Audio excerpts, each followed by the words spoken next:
Hi friends, welcome to Bommarillu by Kalyani. ఈరోజు నేను మీకు చూపిస్తున్న రెసిపీ కారప్పొడి ఇడ్లీ కారం. ఒక బాండీ తీసుకొని దాంట్లో కొంచెం ఆయిల్ వేసుకొని 15 నుంచి 20 ఎండుమిరపకాయలని వేయించుకొని పక్కన పెట్టుకోవాలి.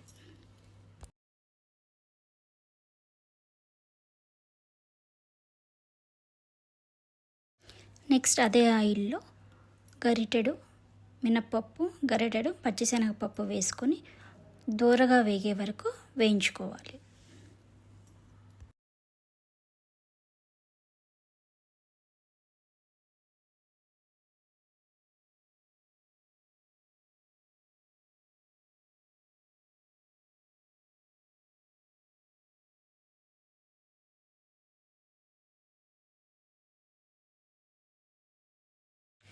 అవి వేగాక దాంట్లో ధనియాలు,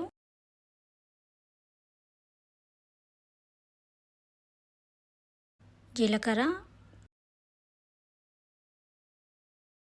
చింతపండు వేసి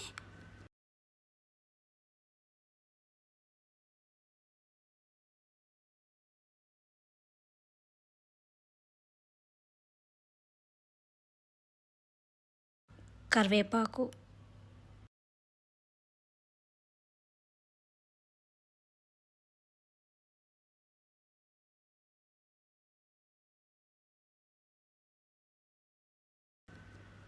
కొంచెం వేగే వరకు ఉంచుకోవాలి. నెక్స్ట్ పసుపు వేసాక వాటిని కొంచెం చల్లారి పెట్టుకొని తర్వాత దాన్ని మిక్సీలో తీసుకోవాలి.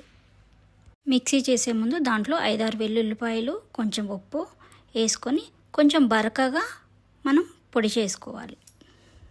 మనం పొడి చేసుకున్న ఇడ్లీ కారాన్ని ఒక గ్లాస్ కంటైనర్లో ఉంచుకుంటే చాలా రోజులు నిల్వ ఉంటుంది.